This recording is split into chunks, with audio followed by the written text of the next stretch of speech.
This former railway depot on the outskirts of Moscow is a meeting point for Russian graffiti artists.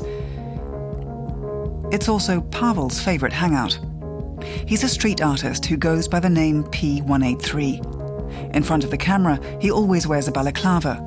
He wants his work to be famous, but not his face. Some of his older works are fading, but they're still visible. One is the Alyonka girl, the face on the famous Russian chocolate. For Pavel, Alyonka represents the child in us all, but she's the child who has learned to sell herself to achieve success. P183, though, is resolutely non-commercial in his approach. When I was training as a graphic artist, I noticed it wasn't really a creative field, at least not in the way I understand creativity.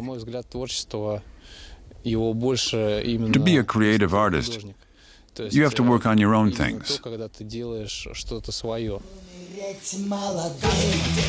Pavel's best-known work is the bridge burner, a masked figure who is taking a flaming torch to a bridge. To make sure the flame looked authentic, Pavel hurled a Molotov cocktail onto the concrete. It's a work dedicated to bridge burners everywhere and to innovators who abandon the familiar in favor of the new. For P183, street art is, above all, a form of expression. I'm a very reserved person. This is how I communicate. Street art is a way of expressing myself. P183 prepares for his graffiti projects in his small apartment, which is also his studio. He leads a simple life, he says. He turns down assignments where he won't have creative control. He doesn't want anyone to tell him what he's allowed to work on or what opinions he's allowed to hold.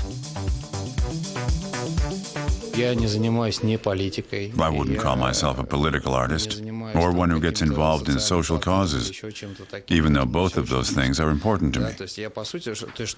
I create what I see. I need to have an idea, an image in my mind, a topic that unsettles me.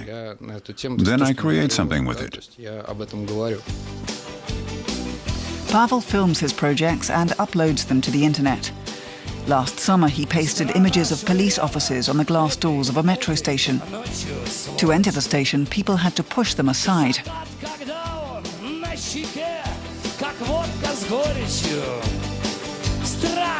Pavel also captured the responses of passers-by with his camera.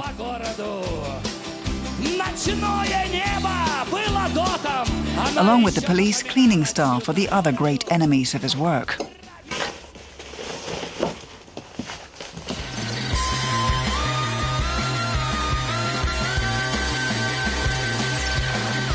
But Moscow has plenty of urban canvases to go round, Pavel says. Even so, it's rare that he can work during the day undisturbed.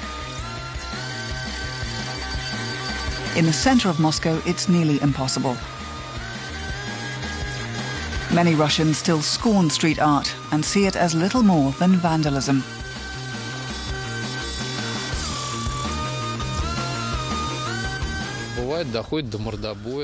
Sometimes I have to pay a fine. Sometimes there's even a scuffle. I've been beaten up, shouted at, removed from the premises. I've been called names.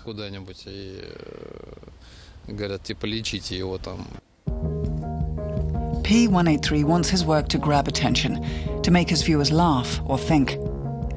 These portraits of famous artists bear the inscription, "I beg for bread."